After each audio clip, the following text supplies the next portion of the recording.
اسی کے ضمن میں موبائل کے غلط استعمال کا تذکرہ آیا۔ یہ بہت بڑی مصیبت ہے، اس میں کئی طرح کی خرابیاں ہیں۔ ایک تو نگاہ کا گناہ ہے، نگاہ کا گناہ۔ رسول اللہ صلی اللہ علیہ وسلم نے دعا فرمائی ہے، اللہم طہر قلبی من النفاق وعملی من الریاء ولسانی من الکذب وعینی من الخیانت فإنک تعلم خائنۃ الأعین وما تخفی الصدور۔ ہمیں سکھلانے کے لیے یہ دعا پڑھی رسول اللہ صلی اللہ علیہ وسلم نے۔ کیا فرمایا؟ اللہم طہر قلبی من النفاق، اے اللہ میرے دل کو نفاق سے پاک کر دے۔ اللہم طہر قلبی من النفاق ولسانی من الکذب، میری زبان کو جھوٹ سے پاک کر دے۔ وعینی من الخیانت، اور میری نگاہ کو خیانت سے پاک کر دے۔ وعملی من الریاء، میرے عمل کو ریاکاری سے پاک کر دے۔ چار دعائیں ہیں، عمل میں اخلاص پیدا فرما دے، ریاکاری سے حفاظت فرما، دل کو نفاق سے پاک کر دے، نگاہ کو خیانت سے پاک کر دے، زبان کو جھوٹ سے پاک کر دے۔ چار گناہوں سے بچنے کی دعا فرمائیے، فَإِنَّكَ تَعْلَمُ خَائِنَةَ الْأَعْيُنِ وَمَا تُخْفِي الصُّدُورُ، کیونکہ اللہ تو نگاہوں کی خیانت کو بھی جانتا ہے، دل میں چھپی ہوئی باتوں کو بھی جانتا ہے۔ ہو سکتا ہے کہ کسی بندے کو خبر نہ ہو، لیکن اللہ تعالیٰ جانتا ہے، اور یہ دعا کا یہ ٹکڑا قرآن سے لیا گیا ہے۔ اللہ تعالیٰ خود ارشاد فرماتے ہیں، یعلم خائنۃ الاعین وما تخفی الصدور، اللہ تعالیٰ دلوں کی چھپی ہوئی باتوں کو بھی جانتا ہے، نگاہوں کی خیانت کو بھی جانتا ہے۔ ہم خلوت کے اندر بیٹھ کر موبائل میں فلمیں دیکھیں، گندی تصویریں دیکھیں، گندے ویڈیو دیکھیں، ہم سمجھے کوئی نہیں دیکھ رہا ہے، لیکن اللہ تو دیکھ رہا ہے، اور اپنے اس دیکھنے کی خبر دے رہا ہے کہ تمہاری نگاہوں کی خیانت کو اللہ تعالیٰ جانتا ہے۔ ابھی وعید سنی آپ نے، کس قدر سخت وعید ہے کہ رسول اللہ صلی اللہ علیہ وسلم نے ارشاد فرمایا کہ آدمی پہاڑوں کے برابر نیکیاں لے کر آئے گا، لیکن اللہ تعالیٰ کے نبی اس کو ہباء منصورہ کر دیا جائے گا، خاک کے اور ریت کے ذروں کی طرف بکھیر دیا جائے گا۔ کیوں؟ تہجد بھی پڑھ لیا، تسبیحات بھی پڑھ لی، تلاوت بھی کر لی، نفلی اعمال بھی کر لیے، صدقہ خیرات بھی کر لیا، نمازوں کی پابندی بھی کر لی، لیکن ان سب کو برباد کرنے کے لیے خلوت میں بیٹھ کر کچھ گناہ بھی کر لیے، یہ چیز ان کے تمام نیکیوں کو ہباء منصورہ کرنے والی ہے، برباد کر دینے والی ہے۔ اگر آخرت کا یقین ہے اور اللہ کے رسول صلی اللہ علیہ وسلم کے ارشادات کی کچھ قدر ہے، تو ہمیں اپنے حال پر رحم کرنا چاہیے، ہمیں اپنے حال پر ترس کھانا چاہیے، کسی دوسرے کا نقصان نہیں کریں، اپنے آپ کا نقصان کر رہے ہیں۔ پھر یاد رکھیے کہ اولاد کی تربیت کی جو ہماری ذمہ داری ہے، اگر ہم خود احتیاط نہیں کریں گے تو ہمارے عمل کو دیکھ کر یہ چھوٹے چھوٹے بچے بھی اپنی عادت خراب کریں گے۔ آج موبائل کی مصیبت اس قدر عام ہو گئی ہے کہ چھوٹے چھوٹے بچے جو بولنا نہیں جانتے، ان کو چپ کرانے کے لیے ان کے ہاتھ میں موبائل دیا جاتا ہے، وہ ضد کرتے ہیں، اور ان کی ضد پوری کرنے کے لیے ماں باپ ان کو موبائل تھما دیتے ہیں، اور سمجھتے ہیں یہ بچہ بیٹھ کر صرف گیم ہی تو کھیلتا ہے۔ میرے بھائیو، بچے آج کل کے کم ہوشیار نہیں ہیں،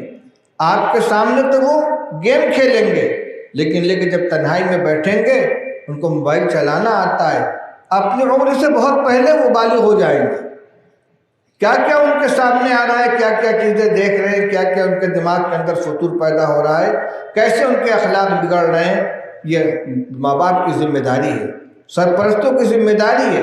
چھوٹے بچوں کے ہاتھ میں، بلکہ میں تو کہتا ہوں کہ جو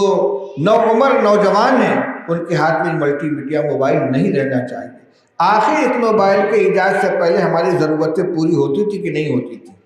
ہمارا کام چلتا تھا کہ نہیں چلتا تھا۔ ٹیلی فون ایجاد ہوا،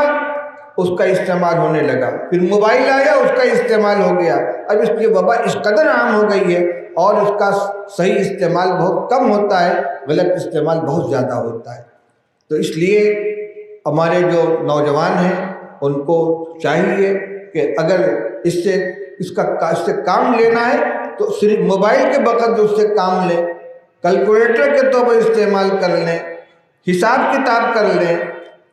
اس کو ٹارچ کے طور پر استعمال کر لیں، لیکن اور اگر کوئی ضروری پیغام بھیجنا ہو اس کے لیے استعمال کر لیں، لیکن یہ یوٹیوب کے ذریعے سے اور جو اور دوسرے بہت سے فنکشن اپن جانتا بھی نہیں، یہ جو تصویریں اور فوٹو اور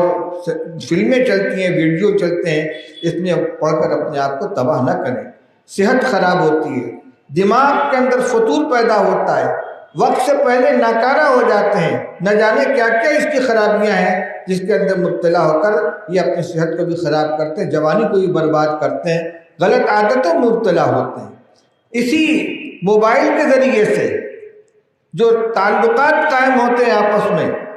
چیٹنگ ہوتی ہے، میسجوں کا تبادلہ ہوتا ہے، اس کے نتیجے میں ہماری کتنی بچیاں اپنے گھروں سے نکل کر غیر مردوں کے، غیر مسلم نوجوانوں کے ساتھ ان کے تعلقات ہو جاتے ہیں۔ یہ ساری بچیاں وہی نہیں ہیں کہ جو کالجوں اور یونیورسٹیوں میں پڑھتے ہوئے ان کے تعلقات پیدا ہوئے ہیں غیروں کے ساتھ، بلکہ میسجوں کے تبادلے کے ذریعے سے یہ وبا، یہ مصیبت آتی ہے، اور اس کے بعد ایسی صورتحال پیدا ہو جاتی ہے کہ ماں باپ شرم سے سر نہیں اٹھا پاتے اور ان کی پوری عزت خاک کے اندر مل جاتی ہے۔ اور یہ واقعات کثرت سے پیش آ رہے ہیں، اب تو شاید کوئی بھی شہر خالی نہیں ہوگا، بنارس کے اندر بھی اس طرح کے حادثات پیش آئے ہیں۔ بعض خالص دیندار گھرانوں کے اندر اس طرح کے واقعات ہو رہے ہیں۔ مغربی یو پی کے بعض ضلعوں کے اندر آپ کو حیرت ہوگی، سنبھل ضلع مراد آباد اب تو مستقل ضلع ہو گیا ہے، جہاں بڑے بڑے علماء اکابر پیدا ہوئے ہیں، دینی اعتبار سے بہت مشہور اور معروف بستی رہی ہے، بڑے بڑے علماء وہاں پیدا ہوئے۔ ابھی 3-4 دن پہلے جمعیت کی اجلاسی کے موقع پر یہ گفتگو ہو رہی تھی کہ بڑی تعداد میں وہاں سے مسلمان بچیاں غیروں کے ساتھ الگ اعلان جا رہی ہیں۔ جب ان کے والدین آتے ہیں ان کو سمجھانے کے لیے تو وہ صاف کہہ دیتی ہیں کہ ہم انہی کے ساتھ رہیں گے، اور اس کے بعد کیا ہوتا ہے آپ حضرات موبائل دیکھنے والے لوگ جانتے ہوں گے، پھر ان کی عزت بھی جاتی ہے اور ان کی زندگی بھی برباد ہو جاتی ہے۔ ان کے ساتھ کھیل کھیلنے کے بعد ان کو باندھی بنا کے گھر میں رکھا جاتا ہے، اور یا ان کو بے عزت کر کے نکال دیا جاتا ہے۔ ایمان بھی گیا، دین بھی گیا، آبرو بھی گئی، لیکن جب مصیبت آ جائے اس کے بعد اس کا دفعہ نہیں ہو پاتا، اس پر قدغن لگانے کی ضرورت ہے۔ کہاں کس سے بات ہو رہی ہے، کس سے رابطہ ہو رہا ہے، کس سے چیٹنگ ہو رہی ہے، کس سے میسج کا تبادلہ ہو رہا ہے، بچیاں کہاں جا رہی ہیں، ہمارے نوجوان کن سے بات کر رہے ہیں، اس پر نگاہ رکھنا ہمارے سرپرستوں کی ذمہ داری ہے۔ ان کے دین کو سنبھالنا، ان کے ایمان کو سنبھالنا